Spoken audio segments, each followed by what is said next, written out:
Perdón, el nombre. ¿Cuál nombre? El nombre de la prédica.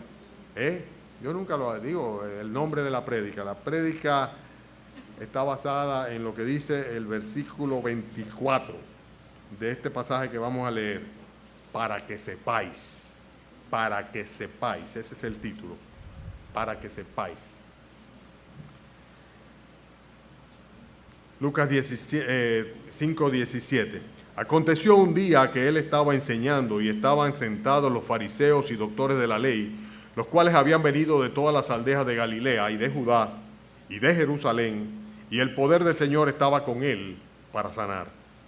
Y sucedió que unos hombres que traían en un lecho a un hombre que estaba paralítico, procuraban llevarle adentro y ponerle delante de él, pero no hallando cómo hacerlo a causa de la multitud, subieron encima de la casa y por el tejado le bajaron con el lecho, poniéndole en medio delante de Jesús. Al ver Jesús la fe de ellos, le dijo: hombre, tus pecados te son perdonados. Entonces los escribas y los fariseos comenzaron a cavilar diciendo: ¿quién es este que habla blasfemias? ¿Quién puede perdonar pecados sino solo Dios? Jesús entonces, conociendo los pensamientos de ellos, respondiendo les dijo: ¿qué caviláis en vuestros corazones? ¿Qué es más fácil decir: tus pecados te son perdonados, o decir: levántate y anda?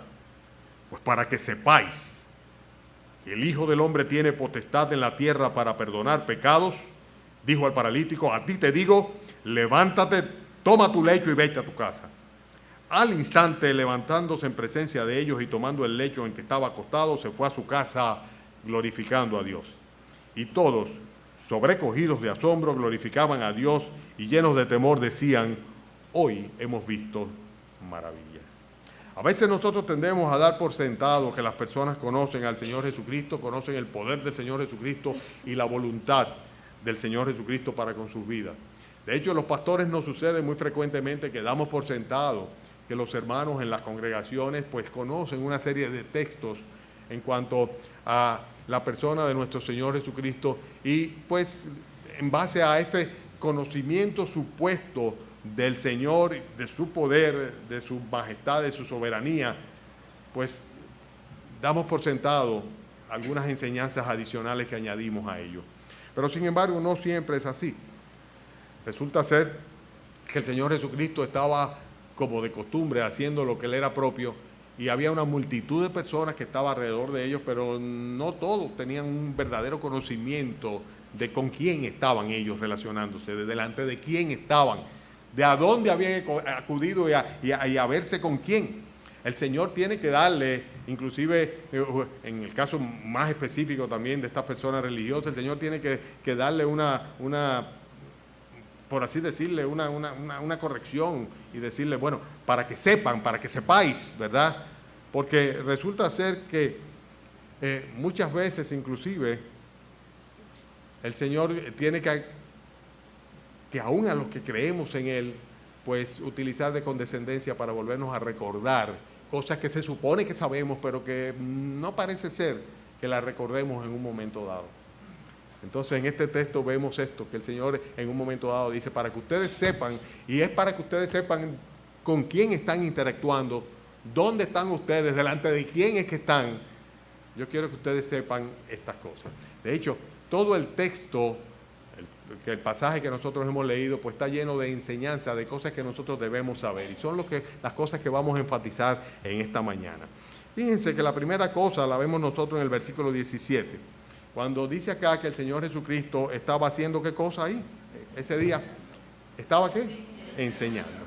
Es bueno que nosotros sepamos como creyentes y como iglesia que el Señor Jesucristo centró su ministerio terrenal en la enseñanza. No era en hacer milagros. El hacer milagros era algo que acompañaba el mensaje que Él traía. Él traía un mensaje el cual los discípulos, no solamente en los evangelios, sino posteriormente también en las cartas y las epístolas del Nuevo Testamento, habrían de recoger y promulgar y enseñar una vez y otra vez. Y era el mensaje de que el reino de los cielos, la salvación, las buenas nuevas de salvación se había acercado, y lo que implicaba el hecho de que Dios se había hecho hombre para venir a morir en una cruz por los pecadores.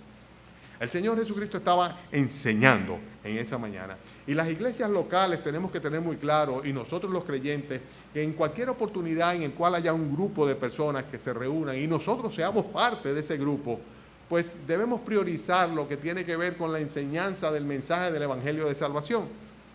Muchas veces nosotros somos astutos cuando aprovechamos un cumpleaños que celebramos, invitamos a nuestros familiares y nuestros amigos, y en esa oportunidad pues precisamente damos un alcanzándolos o un estudio bíblico, ¿verdad? El alcanzándolos no es otra cosa nada más que llevar a las personas, alcanzar a las personas con el mensaje del Evangelio.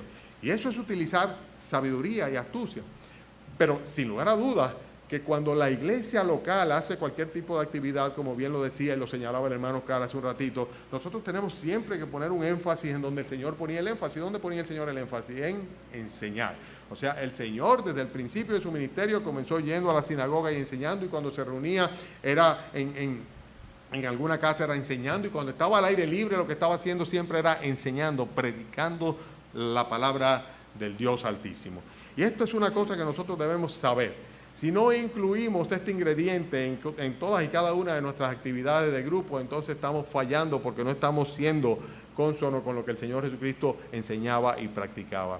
Siempre, siempre, siempre nuestra prioridad tiene que ser lo que hacemos con nuestros niños: enseñar la palabra de Dios, enseñar la palabra de Dios. Damos gracias al Señor como estos niños están aprendiendo desde chiquitines a retener y memorizar la Escritura, la palabra de Dios. Otra cosa que el Señor quería que nosotros supiésemos, y por eso está consignado en este pasaje, es lo que dice el versículo 17. El hecho de que una persona escuche y aún llegue a conocer lo que dicen las Sagradas Escrituras, esto de ninguna manera lo designa como un creyente verdadero.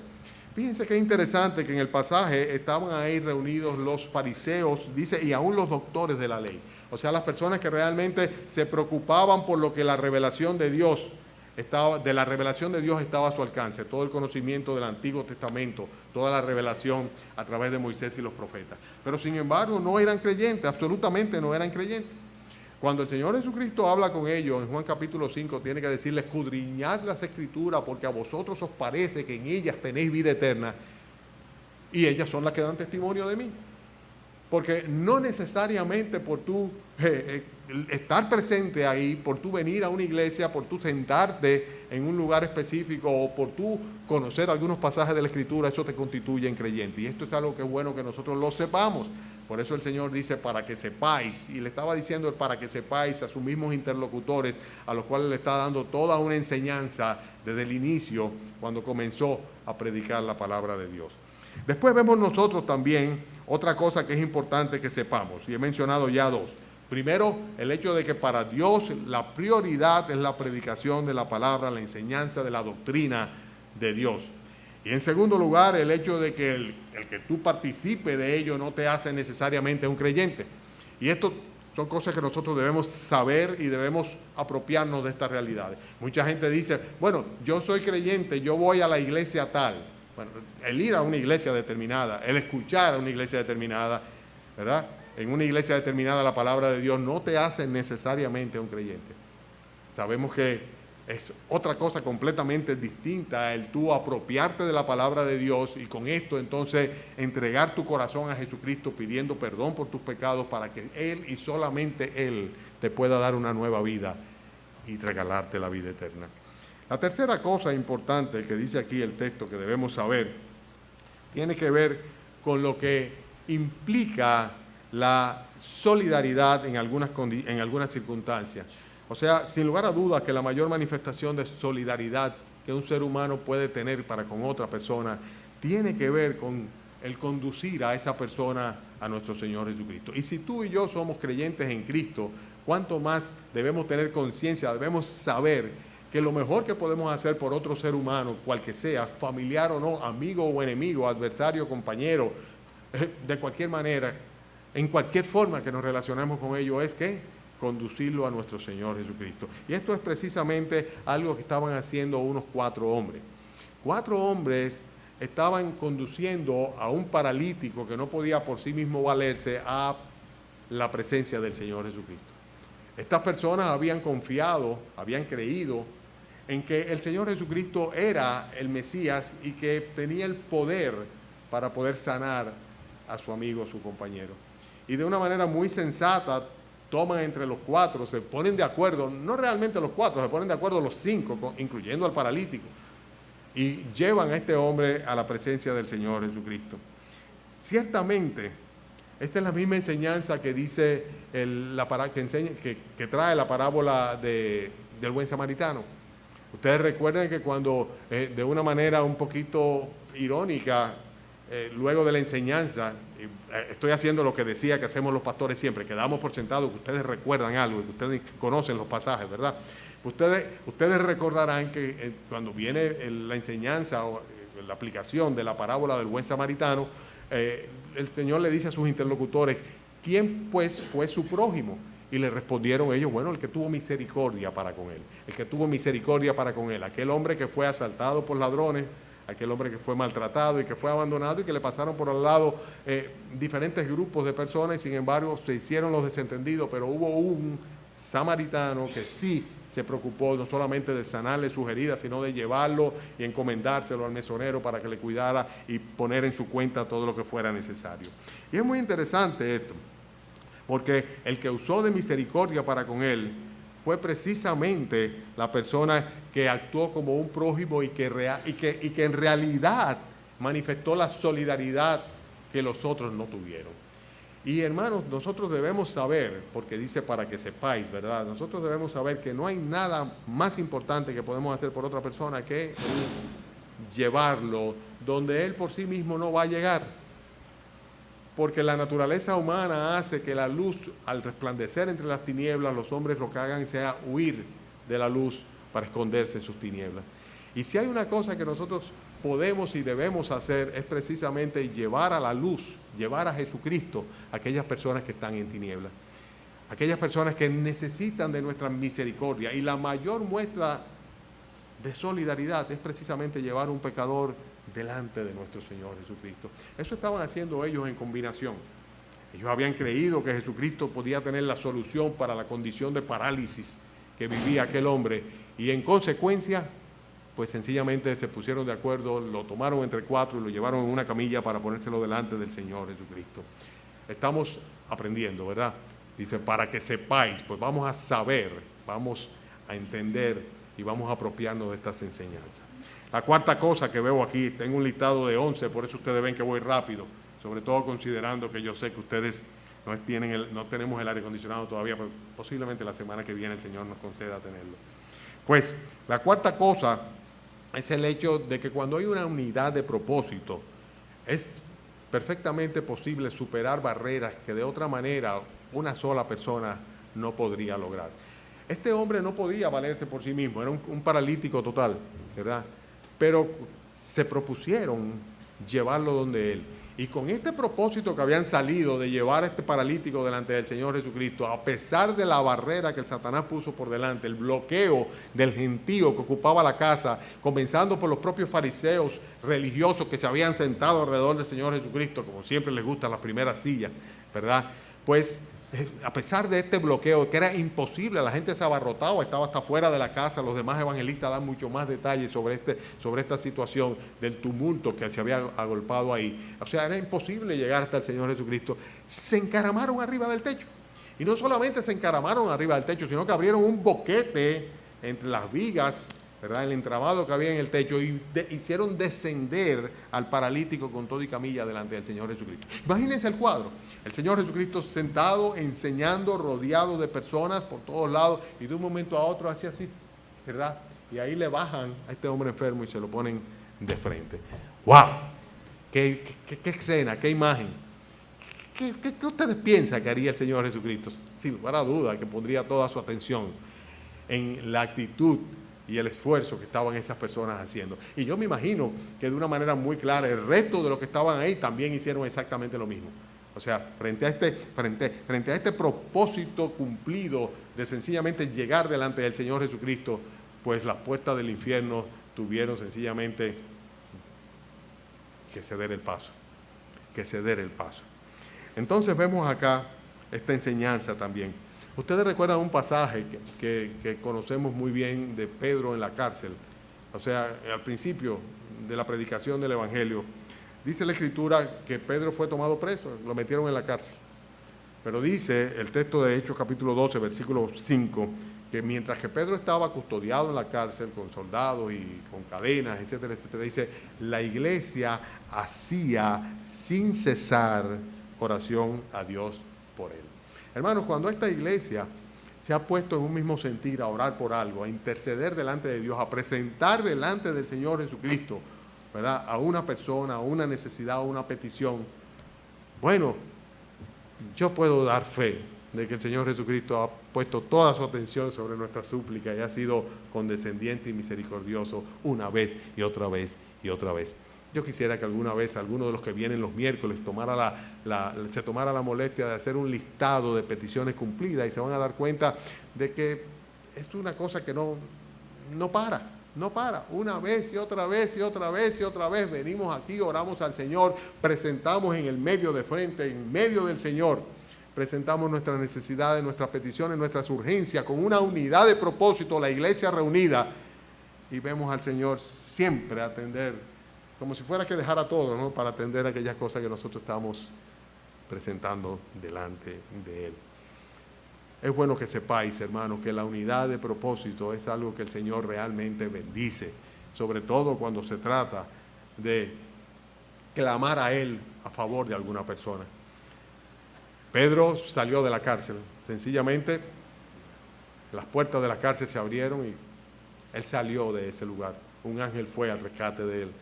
Y así mismo hemos visto al Señor obrar una vez y otra vez y otra vez. Y es bueno que sepáis, hermano, de que es tan importante y tan necesario que nosotros aprovechemos esta delicadeza del Señor, esta atención que tiene el Señor para con nosotros, y que lo hagamos de una manera integral, porque normalmente no solamente pedimos poco, sino que no sabemos pedir lo que realmente conviene. Vamos a ver algo de eso un poquito más adelante. Bien, sigo adelante. Estamos hablando de cosas que debemos saber para que sepáis que la prioridad del Señor es la enseñanza de su palabra. No es que Dios no quiera que tú hagas buenas obras.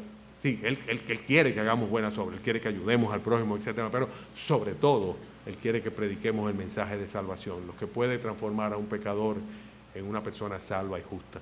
Es bueno que sepáis, hermanos, que el hecho de que tú conozcas las Escrituras o que vengas a una iglesia o que la escuches no te hace necesariamente un creyente, ¿verdad?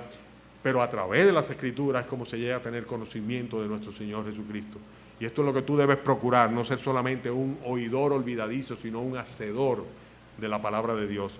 Es bueno que sepáis que la mayor manifestación de solidaridad, de amor que tú puedes tener hacia una persona es precisamente predicarle el Evangelio, llevarlo delante de nuestro Señor Jesucristo, enseñarle a Cristo. Y esto era lo que estaban haciendo estos 4 hombres, junto con el paralítico, yendo a la presencia del Señor.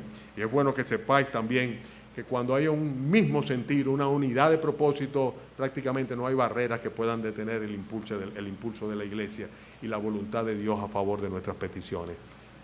Tenemos que aprender a pedir bien y pedir congregacionalmente. Quiero también enfatizar aquí, hermanos, lo que enseña el versículo 20. Estamos extrayendo enseñanzas de este pasaje, ¿verdad? Y en el versículo 20 nosotros vemos que al ver la fe genuina, o la fe de ellos, le dijo el Señor Jesucristo a aquel paralítico: hombre, ¿qué le dijo? Tus pecados te son perdonados. Tus pecados te son perdonados. Y evidentemente esto nos muestra que el Señor puede ver la fe de una persona. Lo que otra gente no puede ver, el Señor sí puede verlo. Pero más que esto, también nos muestra que la fe genuina se evidencia a través del obrar. Ellos estaban llevando a cabo con ahínco, con énfasis, por encima de cualquier impedimento, una misión que se habían propuesto en fe, de acercar a esa persona al Señor Jesucristo, porque ellos creían plenamente que el Señor Jesucristo tenía el poder para sanar. Y el poder del Señor Jesucristo, dice la Escritura, estaba en Él para sanar.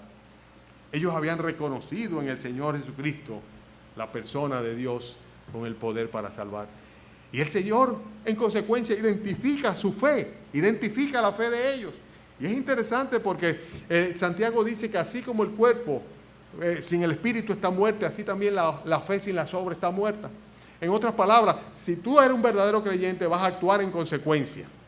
Vas a actuar en consecuencia. Y ellos estaban haciendo precisamente esto, actuando en consecuencia. Y cuando tú actúas en consecuencia, tú estás haciendo evidente, no solamente delante de los hombres, sino sobre todo delante de Dios, tu fe genuina. Y el Señor Jesucristo sí que no puede ser engañado. Él sí que conoce los que realmente son suyos. En otras palabras, lo que estoy diciendo es que Dios estaba dando fe de la fe que tenían esos 5 hombres que conscientes plenamente del favor que podían obtener de Dios, del Señor Jesús, estuvieron dispuestos a subirse arriba del techo, levantar el tejado y bajar al paralítico para ponerlo de frente a él, porque sabían plenamente que si llegaban hasta él, no saldrían defraudados.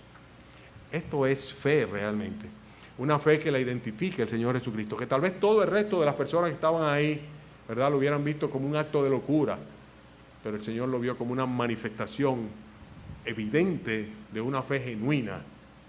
Y por esto le dijo entonces al paralítico: hijo, tus pecados te son perdonados. Pero hay más enseñanzas en cuanto a esto. Yo veo claramente cómo la fe de ellos trae un beneficio espiritual al paralítico. Al ver Jesús la fe de ellos, y en el ellos sin lugar a duda que está haciendo referencia a los que traían al paralítico, porque en el contexto, si nosotros sencillamente hacemos una buena lectura, independientemente de la fe del paralítico, está haciendo alusión a la fe de los que traían el paralítico. Y al ver Jesús la fe de ellos fue que dijo: hijo, tus pecados te son perdonados. ¿Y a quién se lo dijo? Al paralítico. Ustedes están comprendiendo lo que implica esto. Estamos hablando de que mi fe puede constituirse pura y simplemente en un bien espiritual para otra persona. Por la fe de ellos el paralítico fue salvo, sus pecados fueron perdonados. Y sabemos que opera así. Cuando el Señor le dice a la mujer y le dice al marido, teniendo cada uno de ellos un cónyuge que es inconverso, incrédulo, le dice: ¿qué sabes tú, oh mujer, si quizás harás salvo a tu marido? ¿O qué sabes tú, oh marido, si quizás harás salvo a tu mujer? ¿A qué está haciendo referencia? Al hecho de que el marido incrédulo es santificado, dice la Escritura, a través de la mujer, y la mujer incrédula a través del marido. En otras palabras, la virtud, la gracia, el favor de Dios, la santidad de Dios se canaliza a través del creyente a favor del inconverso. Amén. ¡Qué bendición! Yo no sé si a ustedes les anima, pero qué esperanza tan grande, que mis padres puedan ser salvos a través de la fe que yo tengo, o que mis hijos puedan ser salvos como una consecuencia que Dios utilice de la fe que yo tengo, o que mi esposo o mi esposa puede serlo, mis amigos o compañeros de trabajo. ¡Qué bendición! Al ver Jesús la fe de ellos, entonces le dice al paralítico, no a ellos, le dice al paralítico: tus pecados te son perdonados. ¡Qué maravilla! ¿La fe que tú tienes ha sido un factor de influencia para la salvación de otras personas? Pregúntatelo. Tú que dices ser una creyente, un creyente. O sea, tu fe ha sido un vehículo de salvación para otras personas. Por ser tú una creyente o un creyente, tú has conducido hasta la presencia delante del Señor Jesucristo a un incrédulo, a uno que no ha sido salvo, a uno que todavía está en sus pecados muertos. Y como resultado de eso, el Señor ha perdonado sus pecados. De eso se trata. Ese es el Evangelio. Ese es el campo misionero, el evangelismo. ¿A quién utiliza el Señor? Al creyente, mediante la locura de la predicación, para que lo conduzca al pecador delante de nuestro Señor Jesucristo, para que el Señor Jesucristo perdone al infractor y al pecador y le dé vida eterna. Es bueno que sepamos estas cosas, para que sepáis El séptimo punto que tengo acá, lo dice el versículo 21. A ver cuál de ustedes lo descubre. Entonces los escribas y los fariseos comenzaron a cavilar diciendo: ¿quién es este que habla blasfemia? ¿Quién puede perdonar pecados sino solo Dios? Bueno, a mí me parece muy obvio, yo no sé si ustedes lo descubrieron ya, pero es bueno que sepamos que solamente Dios puede perdonar pecados. Es bueno que lo sepamos. Así que no vayas donde el cura a confesarte, no pierdas tu tiempo. Y donde el pastor mucho menos. ¿Ok?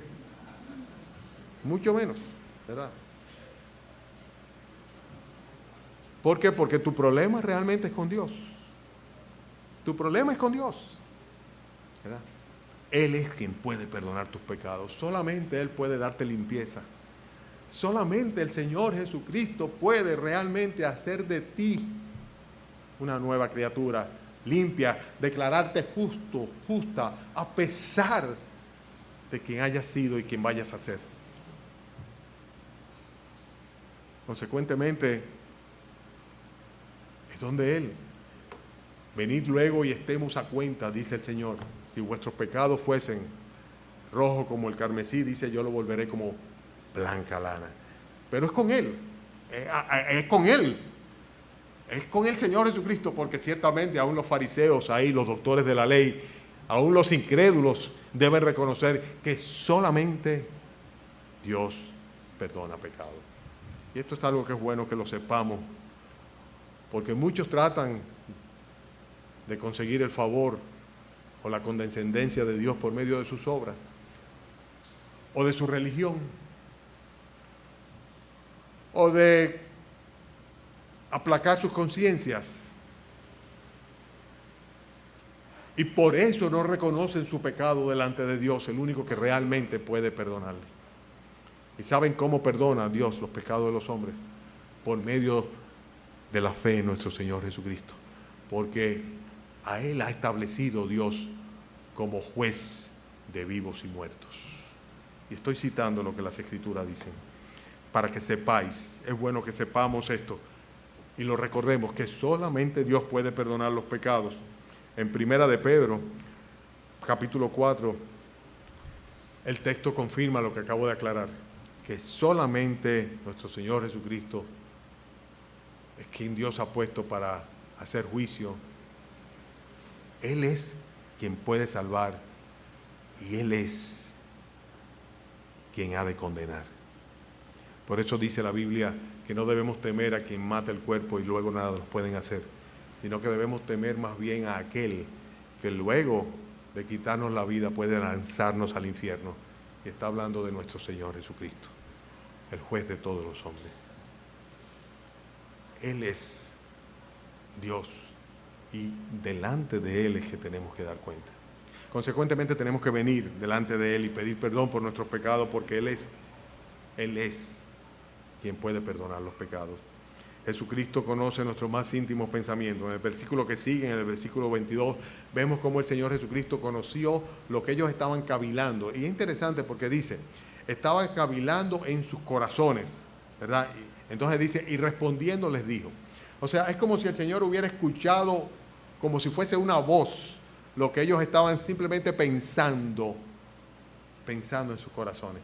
¿Quién es este que perdona pecados si solamente Dios puede? Y el Señor le contesta porque Él conoce los corazones de los hombres. Es bueno que tengamos esto presente. Dios conoce nuestros corazones y aquellas cosas que los hombres muchas veces tienen por sublime, sin embargo para Dios son abominación. Por eso tenemos nosotros que no engañarnos a nosotros mismos, ni pretender esconder nuestra realidad delante de Dios, sino con transparencia acercarnos al Señor. Hay más enseñanzas en el texto. Él quiere que sepamos no solamente que Dios es quien puede perdonar y lo confirma, así lo corrobora, sino también el Señor quiere que nosotros también sepamos que es mucho más fácil la cura del cuerpo que la cura del alma. Y por eso la respuesta del Señor Jesucristo en el versículo 23 es que es más fácil decir, tus pecados te son perdonados, o decir, levántate y anda. Porque Él había dicho, tus pecados te son perdonados. Pero los otros lo menospreciaron porque dijeron, no, si fuera realmente Dios dijera aquí, levántate y anda. ¿Y saben con qué frecuencia nosotros frente a situaciones de salud clamamos a Dios, como solemos hacerlo también los miércoles? Clamamos a Dios porque nosotros tenemos la confianza de que el Señor puede sanar al enfermo y puede hacerlo, y lo hace, y somos testigos de eso una vez y otra vez y otra vez.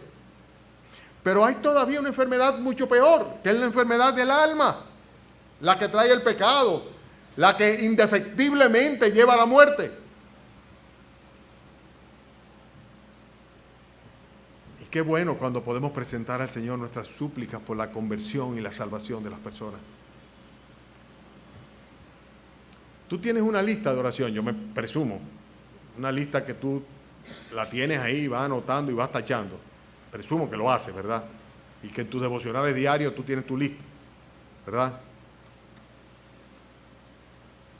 Hay un capítulo de ese listado que es sobre personas inconversas, por la salvación de esas personas. ¿A cuántos tienes anotado? Anótalos. Ora por esa persona, suplica por esa persona. Porque si esa persona se enferma mañana y le sale un cáncer o le sale una enfermedad mortal, seguro que tú lo vas a poner en la lista. Para que el Señor tenga misericordia y esa persona no se muera. Pero sin embargo, muerto en sus delitos y pecados como está, con la condenación sobre su cabeza, con su futuro completamente oscuro en tinieblas por una eternidad. Entonces muchas veces nosotros descuidamos el ponerlo en la lista de los que necesitan ser salvos. ¿Y qué? ¿Qué es más fácil decir? Tus pecados te son perdonados, o decir levántate y anda. Parece que nosotros muchas veces pensamos que para el Señor es más fácil sanar a una persona que salvar a una persona. Y ¿saben una cosa? No hay diferencia para Dios. En cuanto a su poder, no hay diferencia. En cuanto a su prioridad es que lo que le dio al paralítico, ¿cuál fue su prioridad? Tus pecados te son perdonados, la salvación de su alma. Y esto debemos saberlo nosotros. Debemos saberlo necesariamente. Solamente nuestro Señor Jesucristo tiene el poder para sanar los pecados. Y yo te pregunto ahora a ti, ¿has sido tú perdonado? ¿Te ha perdonado el Señor Jesucristo? ¿Tienes la certeza que si mueres hoy día te irías a la presencia de Él? Él dice, porque para que sepáis que el Hijo del Hombre tiene potestad en la tierra para perdonar el pecado. Y quiso darle una manifestación a esos incrédulos que estaban ahí diciendo al paralítico, levántate y anda. Pero el énfasis del Señor estaba en la salvación de este paralítico, que viene como una consecuencia de la manifestación de fe de este grupo que se decidió a llevarlo delante de Él, no obstante cualquier obstáculo, porque estaba seguro de que quien estaba ahí podía sanarle.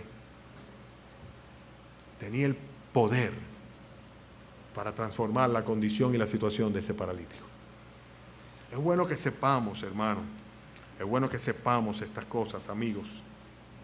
La gracia y la misericordia del Señor Jesucristo tienen un efecto inmediato sobre este hombre. El último versículo, el penúltimo, dice, al instante levantándose en presencia de ellos y tomando el lecho en que estaba acostado, se fue a su casa glorificando a Dios. Esto no es cuestión de show ni de espectáculos. Cuando el Señor obra, a su palabra responden los hechos. El mismo Señor que dijo sea la luz y que por su palabra creó los cielos y la tierra.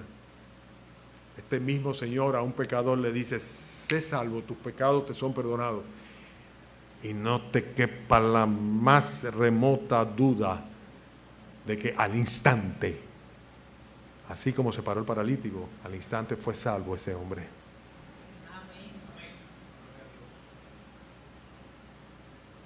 Entonces te pregunto yo a ti, ¿qué tú estás esperando? ¿Por qué priorizas tu salud y otras cosas antes que la salvación de tu alma, el perdón de los pecados? ¿Por qué menosprecia la palabra de Dios? ¿Por qué lo haces? ¿Por qué subestimas el poder del Señor Jesucristo? Porque si lo apreciaras y lo estimaras en toda su magnitud, sin lugar a duda que vendría de rodillas delante de Él y le diría: Señor, aquí estoy, perdóname y sálvame. Vamos a orar. Padre, gracias, Señor, por la fe de estos hombres.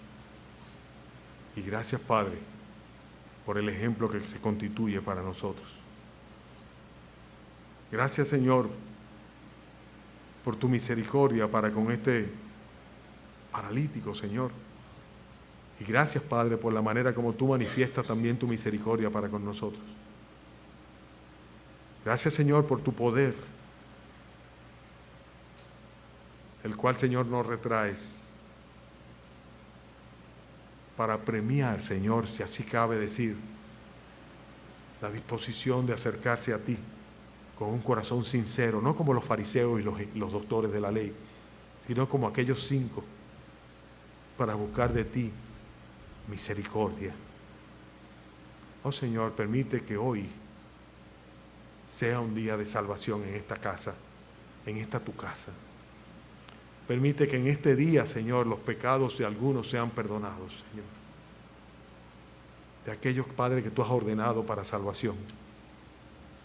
Permite que este sencillo mensaje con una profunda enseñanza cale y obre para la salvación de los oyentes, Señor. Concédenos tu favor y tu gracia, te pedimos en el nombre del Señor Jesús. Amén.